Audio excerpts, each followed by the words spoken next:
Good morning. Good morning. It's Clerk Brown with another Monday message, and I have the blessed opportunity to be here visiting with Dr. Davis in Traverse City, Michigan.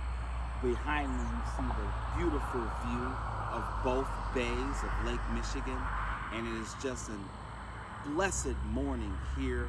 And so I am so excited to talk to you guys, but you know we always start off with the cup, and the cup says, do small things with great love. Was listening to a preacher yesterday, Dr. Wesley Snipes, and he spoke about just doing things with love. If more people did more things with love, this world would change. And also today, I might be starting something new. I've got these bands. It's been given to me by a great friend of mine. Shout out to you, Dawn. Not today, Satan. Not today. I love it. I love it. I love it. And so with that today, I want to get down to our message that I have for you today. I was torn on which message I was going to give to you, but I finally made a decision. And so we're going to get right to it, and we're going to talk about today's Monday message. Let's talk. Blessed are the forgiven. Blessed are the forgiven. The text today is, oh, what joy for those whose disobedience is forgiven, whose sin is put out of sight. Psalms 32, verse 1. Thankfully, God reminds us that we can go to Him when we mess up, and this amazing great exchange happens. He swaps our brokenness for beauty. It really feels too good to be true. That's the deal God made when He sent Jesus to die in our place. We now can be considered blessed or happy when we go to God with our sins.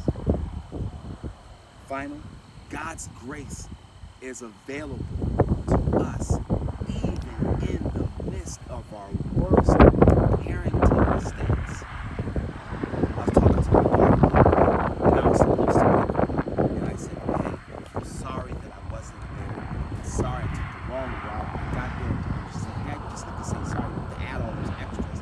And I said to her, I says, listen, I want to know that you know that I'm truly sorry and why I'm sorry.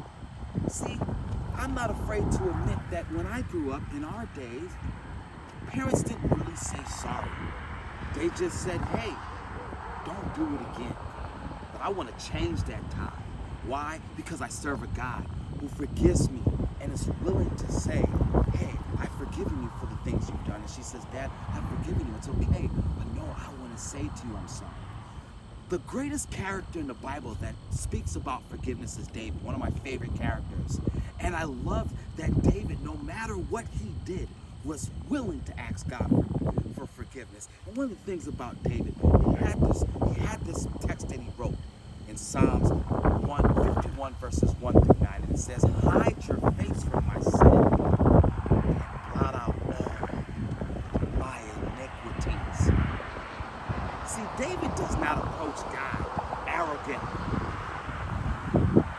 or demand pardon as if it were somehow owed to him. Instead, he cast himself on the abundant mercy of the Lord.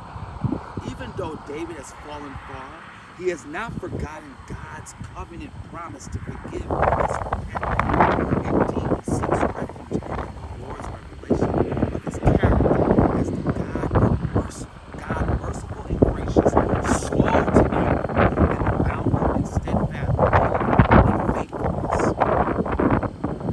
And I talked to you last week about the process that I'm going through with my cousin. And that process of being able to say, hey, I'm sorry. That process to be able to say, how can we work that out?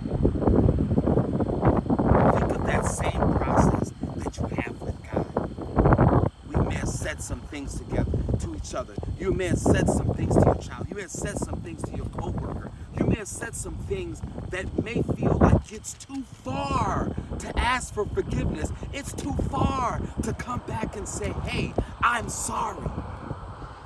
But because we serve a God that says, I'm here when you're ready to ask for forgiveness, and I'm going to forgive you right then and there and love you the same, that's the same way we should love others.